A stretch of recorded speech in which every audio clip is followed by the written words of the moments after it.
The day of my wedding, I walked down the aisle and saw only empty chairs. My family chose my sister's engagement party instead. Hours later, my phone exploded with 68 missed calls because her caterer had just canceled. The morning of my wedding should have been the happiest day of my life. Instead, it became the day I finally realized my family had never truly loved me the way they loved my younger sister. I'm 29 years old, and for almost my entire life, I was the backup child. If something good happened to me, my parents somehow found a way to make it about my sister. When I graduated from university with honors, my mother spent the celebration talking about how my sister had finally passed her driving test. When I got promoted at work, Dad proudly announced that my sister had started dating a man with real potential. When I bought my first apartment entirely on my own, everyone asked when my sister planned to buy a house instead. It sounds unbelievable until you've lived it. My sister, Chloe, had a talent for making every room revolve around her. She wasn't mean in an obvious way. She smiled, she hugged people, she called everyone, sweetie. But somehow every family event, every birthday, every holiday, every achievement eventually became another stage for her. I learned to stay quiet. Then I met Daniel. For the first time in my life, someone chose me first. He listened, he remembered little details. He never interrupted me halfway through a sentence because Chloe had entered the room. When he proposed after 4 wonderful years together, I honestly believed maybe things would finally be different. Maybe my family would see that this was my moment. I couldn't have been more wrong. The problem started almost immediately. The day after we announced our engagement, Mom called. So, Chloe has some exciting news too. I sighed. What happened? Her boyfriend is thinking about proposing. Thinking, not engaged. Thinking, yet somehow that conversation lasted 45 minutes while mine was reduced to 5. Every wedding planning decision became a battle. Mom wanted Chloe involved in every appointment, every dress fitting, every cake tasting, every venue visit. She's your sister, Mom would say. You girls should share these memories. Except Chloe never showed up to help. She only showed up to criticize. The flowers look cheap. I wouldn't pick that dress. That venue is kind of small. Don't you think guests expect something more luxurious? Daniel noticed everything. One night he looked at me across our kitchen table. Why do you keep letting them treat you like this? I stared into my coffee. Their family. So, I didn't have an answer. Months passed. Then came the announcement that changed everything. 3 weeks before my wedding, Chloe's boyfriend finally proposed. The timing felt convenient, especially because he'd apparently bought the ring only 4 days earlier. Mom screamed louder over Chloe's engagement than she had over mine. Dad opened expensive champagne. The family group chat exploded with congratulations. Within minutes my wedding had completely disappeared from the conversation. The next morning Mom called again. Honey, we have a tiny scheduling problem. What kind of problem? So, I already hated that word. Chloe wants to have her engagement party. Okay, on your wedding day. I laughed. Actually laughed. Because surely nobody could be serious. Mom didn't laugh back. Her fiancé's parents are only available that weekend. My wedding is that weekend. I know, so they'll pick another day. Silence. Then she cleared her throat. They already booked the restaurant. I felt something inside me crack. You knew my wedding date for over a year. They just got excited. So did I. Mom sighed dramatically. Don't make this difficult. I looked at Daniel. He could tell from my face exactly what was happening. He slowly put down his fork. What are they asking now? I placed the phone on speaker. Mom continued. Maybe your ceremony could be earlier. Our ceremony is earlier. Well, maybe your reception could finish by 3. Daniel blinked. Our reception starts at 3. Another pause. Then Mom said the sentence I'll never forget. Well, sweetheart, family can't be in 2 places at once. I couldn't believe what I was hearing. So you're choosing Chloe. We're not choosing anyone. You literally are. You're being dramatic. No, Mom, I'm describing exactly what's happening. She hung up. Just like that. For the next week, relatives started calling. Not to apologize. Not to ask how I felt. To convince me to change my wedding. My aunt suggested postponing it. An uncle asked whether we could do the legal paperwork now and celebrate later.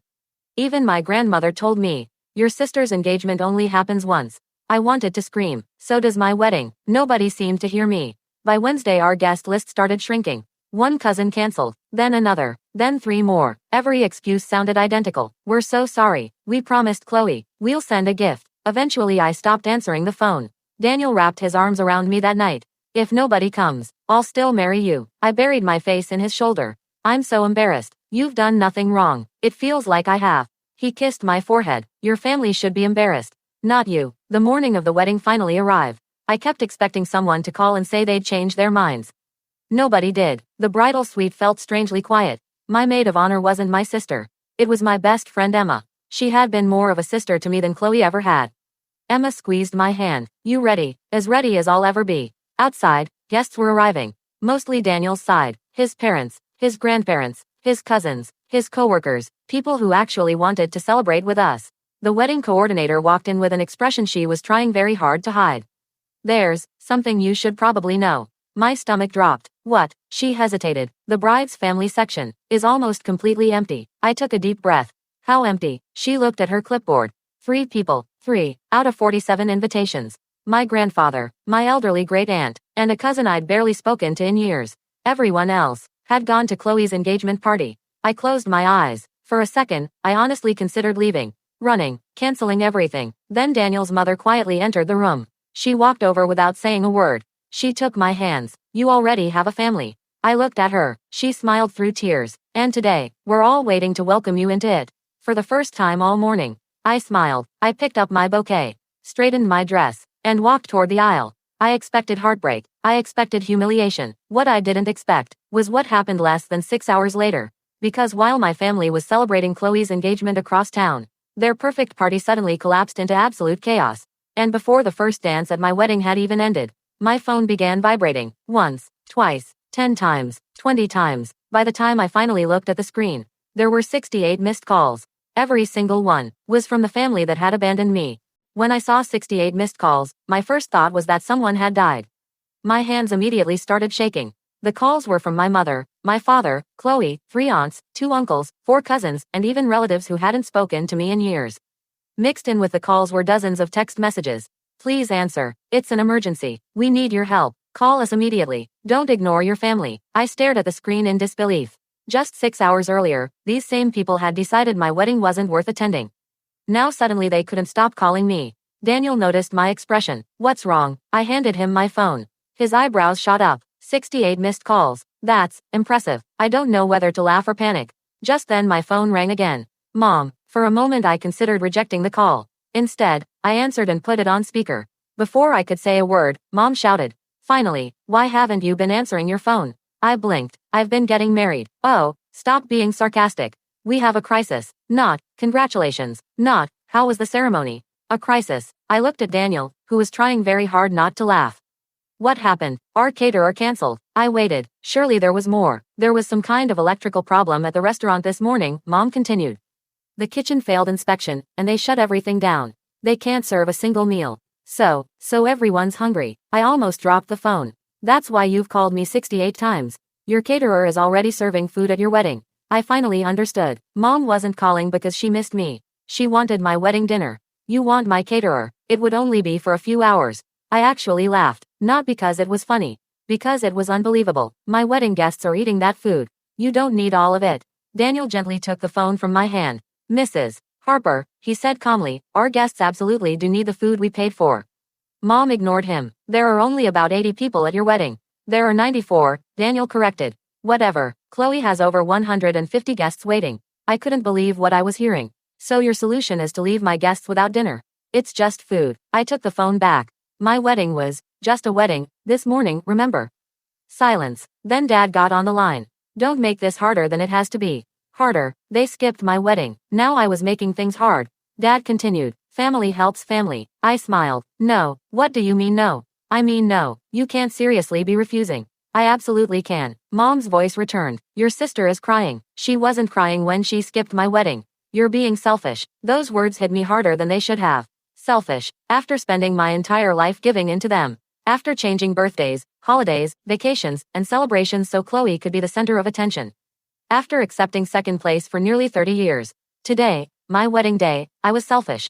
Daniel squeezed my hand. I suddenly felt calmer than I had in years. "No, Mom." Click. I hung up. The ballroom erupted into applause. I looked around in confusion. Apparently several nearby tables had overheard the conversation through the speakerphone. Daniel's grandmother stood up with her champagne glass. To the bride, she declared. The woman who finally learned the word, no. Everyone cheered. For the first time that day, I laughed without forcing it. The reception continued beautifully. We danced. We cut the cake. We took pictures with people who had actually chosen to be there. Daniel's father even whispered, "I've never understood your parents." Neither had I. Around 9 that evening, my phone buzzed again. This time it wasn't family. It was my cousin Megan, one of the few relatives who had actually attended my wedding. Her message read, "You have no idea what's happening over there." A minute later she sent a video. I pressed play. The engagement party looked like a disaster.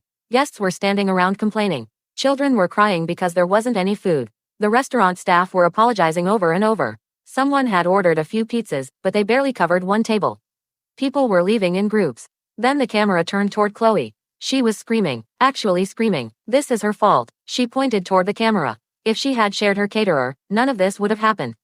Several guests looked uncomfortable. One older woman replied loudly enough for everyone to hear. Why would she share the caterer from her own wedding? Chloe stomped her foot. Because she's my sister. The woman folded her arms. Funny, you didn't act like her sister today. The room went silent. Even through the video, I could see Chloe's face turning bright red. Then another voice spoke. It was someone I didn't recognize. So let me get this straight. You planned your engagement party on the exact same day as her wedding. You convinced the whole family to skip her ceremony. And now you're angry she won't feed your guests. No one answered. The silence said everything. The video ended. A few minutes later, Megan called me. I thought you should know what's really happening. What else happened? You remember the Johnson family? Of course. They walked out. What? They told your parents they'd never seen anything so disrespectful. And they left and came to your wedding instead. I stared at the phone. They're here. I looked around the ballroom. Sure enough, the Johnsons had just arrived. Mr. Johnson walked straight toward me. I'm so sorry we believed your parents. He handed me a beautifully wrapped gift. We should have been here from the beginning. Then another family arrived. Then another. Word had spread across town about what Chloe had done. People were leaving the engagement party one group at a time. By 10 o'clock, our ballroom, which had looked painfully empty during the ceremony, was filling with smiling faces. The DJ quietly moved more tables into the room. The dance floor came alive. Someone started chanting, "Best wedding ever." Daniel leaned close and whispered, "I think your sister accidentally made our reception better." I laughed. I think you're right. But the biggest surprise of the night was still waiting. Because just before midnight, a black SUV pulled into the venue. Out stepped someone I hadn't seen in almost 12 years. Someone my parents never expected to return. My grandfather's older brother. The man who knew every family secret. And the moment he walked through those doors, my parents' carefully built image was about to begin falling apart. The ballroom doors slowly opened. At first, I didn't recognize the elderly man standing in the entrance. He wore a perfectly tailored navy suit, carried a polished wooden cane, and had the kind of confident posture that made everyone instinctively look his way. Then my grandfather stood up so quickly that his chair nearly tipped over. "Edward," the old man smiled. "Hello, little brother." My jaw dropped. Great Uncle Edward. I hadn't seen him since I was 17. After a disagreement with my father years ago, he had moved overseas and rarely attended family gatherings. As a child, I remembered him as the only adult who treated me and Chloe equally. He never picked favorites. He always said, "Fairness costs nothing." I hurried over and hugged him. "I can't believe you're here." He smiled warmly. "I wouldn't have missed your wedding for anything." Tears filled my eyes. "You came all this way." "I flew in yesterday." I frowned. "But no one told me." Edward's smile faded. "Because your parents never told anyone I was coming." That answer didn't surprise me nearly as much as it should have. Daniel introduced himself, and Uncle Edward shook his hand firmly. "So you're the young man smart enough to marry my favorite niece." Daniel grinned. "I hope so." Edward laughed. "I already know so." Everyone gathered around him, eager to hear stories from his travels. For nearly an hour, the mood became lighter than it had been all day. For the first time, my wedding felt complete. Then Edward quietly asked, "Can we talk privately?" We stepped onto the terrace outside the ballroom. The night air was cool. He looked at me carefully. "I owe you an apology." "For what?" I knew this would happen. I stared at him. "What do you mean?" "When your parents learned I planned to attend your wedding, they called me." "They did." He nodded. "They asked me not to come." I couldn't believe it. "Why?" "They said Chloe's engagement party needed respected family members more than your wedding." I felt sick. "They actually said that." Edward nodded again. I refused. "So they stopped answering my calls." He reached into the inside pocket of his jacket. "I also have something that belongs to you." He handed me a thick brown envelope. Across the front, in elegant handwriting, were the words, "For Emily, open after your wedding." My heart skipped. "Who is this from?" "Your grandmother." I froze. My grandmother had passed away 5 years earlier. She had been the only person in my family who openly defended me. She always whispered, "Don't let anyone convince you that you're less important." I carefully opened the envelope. Inside was a handwritten letter. The first line made me cry instantly. "My dearest Emily, if you're reading this, it means you're finally married. I wish I could be there to watch you walk down the aisle." I had to stop reading for a moment. Daniel wrapped an arm around my shoulders. I continued, "There is something I've wanted to tell you for years. I've watched your parents give Chloe everything while expecting you to be grateful for leftovers. You never imagined it. You never exaggerated it. I saw it too." The tears wouldn't stop. Every doubt I'd carried since childhood disappeared in those words. Someone had noticed. Someone had believed me. The letter continued. One day they will ask you for something. When that day comes, remember this. Love that comes only when it needs you isn't love at all. You are allowed to say no. I looked up at Edward. She knew. She always knew. There was one final page. Tucked inside was a bank document. I stared at the number. Then looked again. $250,000. Edward smiled. Your grandmother left you an inheritance. I don't understand. Neither do your parents. What? He chuckled. They assume she left everything equally. She didn't. She left Chloe sentimental jewelry. And she left you the investment account. My knees nearly gave out. Why would she do that? Because she knew you'd never ask anyone else for help. I couldn't speak. Edward gently folded the papers. There's one condition. I looked at him. You must spend it building the life you deserve. Just then my phone buzzed again. Another message from Megan. You should probably sit down before reading this. I opened it. There were screenshots from the family group chat. Apparently, after I refused to give up my caterer, the engagement party had completely fallen apart. Guests had started posting photos online comparing my beautiful reception with Chloe's empty buffet tables. Comments flooded in. Who schedules an engagement party on someone else's wedding day? That's unbelievably selfish. I feel terrible for the bride. The family should be ashamed. One screenshot showed Chloe arguing with dozens of people online. Another showed my mother desperately asking relatives not to comment publicly. The final screenshot was from my father. Nobody is to discuss this outside the family. Too late. The damage had already been done. People knew the truth. For once, it wasn't my side of the story versus theirs. There were photographs, videos, witnesses. The reception hall behind us erupted into laughter. I looked through the windows. Daniel was dancing with my grandfather. Emma was teaching Daniel's grandmother a new dance. Children were running around the tables with balloons. It looked exactly like the wedding I'd dreamed of. Just smaller, and somehow, much happier. Edward smiled. You know what your grandmother told me before she died? I shook my head. She said, one day Emily will stop begging to be chosen. He looked directly into my eyes. I think today was that day. For the first time in my life, I believed him. I didn't need my parents' approval anymore. I didn't need Chloe's acceptance. I had a husband who loved me, friends who stood by me, a new family that welcomed me without conditions.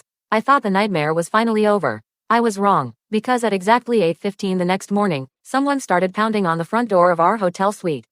Not knocking, pounding. Daniel looked through the peephole. His expression changed immediately. They're here. Who? He sighed. Your parents. And judging by the shouting echoing down the hallway, they hadn't come to apologize.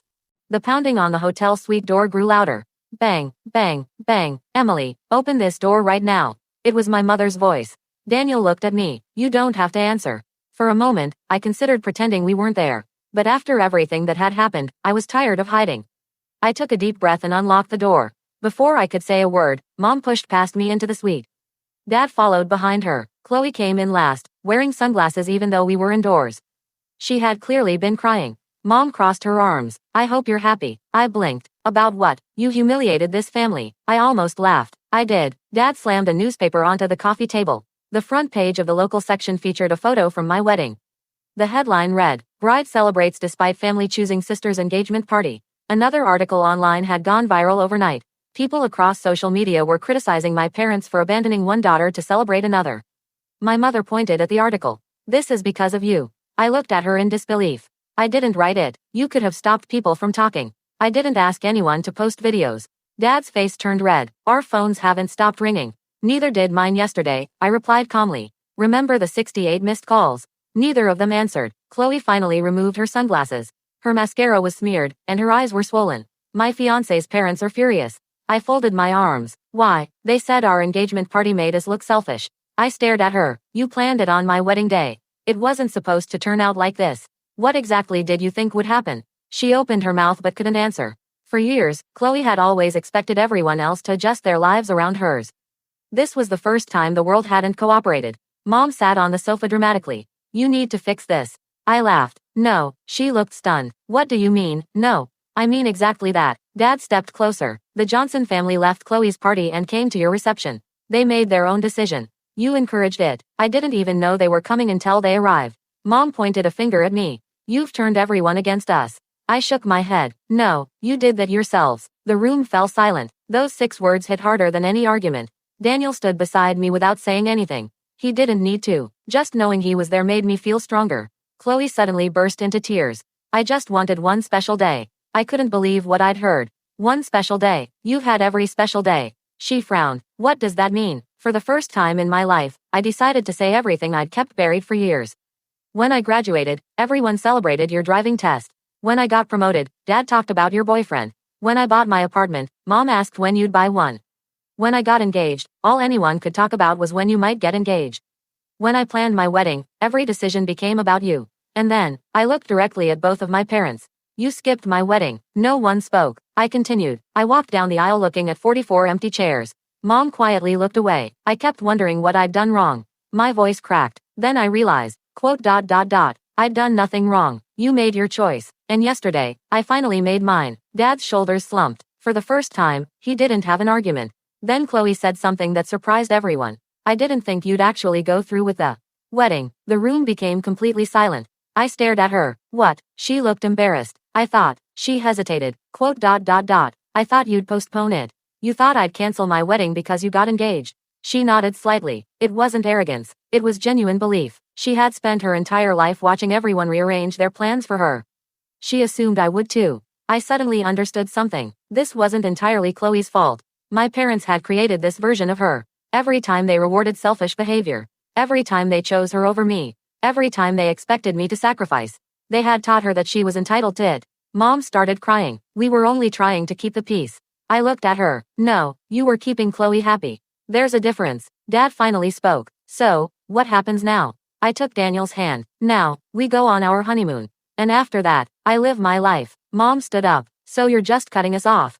I answered honestly. I'm done chasing people who never chose me. If you ever want a relationship with me, it starts with accountability. No excuses. No blaming. No expecting me to apologize. Until then, we're finished. Nobody argued. Nobody shouted. They simply stood there, realizing they no longer had control over me. As they walked toward the door, Chloe stopped. Without turning around, she quietly said, I don't know how to fix this. I answered with complete honesty. I don't either. She nodded once. Then the three of them left. The suite became silent. Daniel wrapped his arm around me. How do you feel? I looked out the window. Lighter. He smiled. Ready for our honeymoon. I smiled back. More than ever. We packed our bags, checked out of the hotel, and left the city behind. For the first time in years, I wasn't carrying the weight of my family's expectations. I thought that chapter of my life was finally over. But 3 weeks into our honeymoon, while we were relaxing on a quiet beach, my phone buzzed with a message from Great Uncle Edward. It contained only one sentence. Your grandmother left you something else, and your parents have just found out about it. 3 weeks into our honeymoon, Daniel and I were sitting on a quiet beach, watching the sunset paint the sky in shades of orange and pink. For the first time in years, I felt completely at peace. Then my phone buzzed. It was a message from Great Uncle Edward. Greater than, your grandmother left you something else, and your parents have just found out about it. Call me when you can. I immediately dialed his number. He answered on the first ring. I was hoping you'd call. What happened? Edward sighed. Your parents contacted the lawyer who handled your grandmother's estate. Why? They discovered there was another document that hadn't been opened yet. I frowned. What document? A letter, addressed to the entire family. My heart skipped a beat. I've never heard about that. Neither had they. Grandmother instructed the lawyer to release it only after your wedding. I exchanged a look with Daniel. What does it say? Edward paused. It explains exactly why she divided her estate the way she did. A week later, after returning home from our honeymoon, Daniel and I met Edward and the family lawyer at his office. To my surprise, my parents and Chloe were already there. No one spoke as we took our seats. The lawyer placed a sealed envelope on the table. This letter was written by Mrs. Eleanor Harper 6 months before her passing. He carefully opened it and began reading aloud. To my family, if you are hearing this letter, it means Emily has started a new chapter of her life. Before I leave this world, I need to tell a truth that too many people refuse to acknowledge. For years, I watched one granddaughter receive praise simply for existing, while the other had to earn every smile, every compliment, and every ounce of attention. My mother lowered her head. The lawyer continued. Emily was never difficult. She was never jealous. She simply wanted to be treated equally. Sadly, equality was something this family failed to give her. The room remained silent. I left Emily my investments because I know she will use them wisely.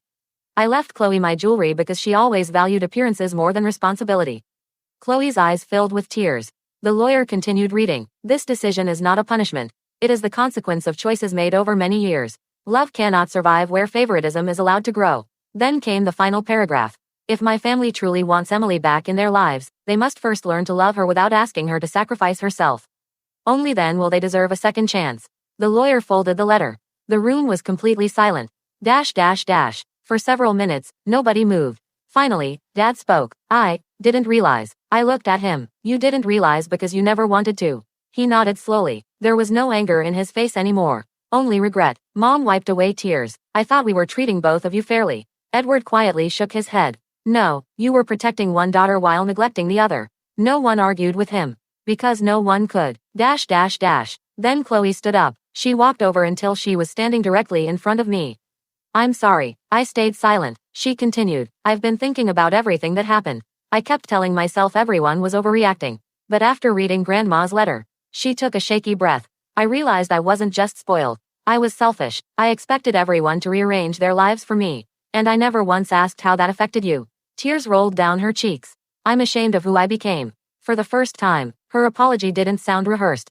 It sounded real. But years of hurt couldn't disappear in one afternoon. I appreciate your apology, I said quietly. But forgiveness takes time. She nodded. I know. I'm willing to wait. Over the next few months, something unexpected happened. My parents stopped calling every day. Instead of demanding my attention, they gave me space. When they reached out, it was simply to ask how I was doing. No favors, no guilt, no pressure. On my birthday, they mailed a handwritten card. No expensive gifts, no conditions, just a simple message. We hope you're happy. It was the first birthday card I could remember that wasn't somehow about Chloe. Daniel noticed the difference. They're trying. They are. But I'm not ready. And that's okay. 6 months later, Edward invited everyone to a small family dinner. I almost declined. Then I remembered something my grandmother had written. People can change, but only if they truly want to. Daniel squeezed my hand. We'll leave whenever you want. When we arrived, I immediately noticed something different. There was no head table. No favorite seat. No one trying to impress anyone. Just family sharing a meal. Dad stood up. I'd like to say something. Everyone looked at him. For years, I measured success by how happy Chloe was. I convinced myself that if Emily stayed quiet, she must be fine. I was wrong. He looked directly at me. I can't undo the past. But I promise I won't repeat it. Mom reached across the table. Not to pull me closer. Not to ask for forgiveness. Simply to place an old family photo in front of me. It showed me at 8 years old, smiling while holding Chloe's hand. I found this while cleaning. I realized something. You were always reaching for us. We just weren't reaching back. That night, as Daniel and I drove home, I looked out the window. I don't know what our family will look like in the future. He smiled. It doesn't have to look like the past. I smiled back. For the first time, I believe that some wounds never disappear completely, but they can stop controlling your future. My wedding day began with rows of empty chairs. It ended with a family I chose. And in the end, I realized something my grandmother had known all along. The people who truly love you will never make you compete for a place in their lives. Sometimes, the family you build is stronger than the family you're born into.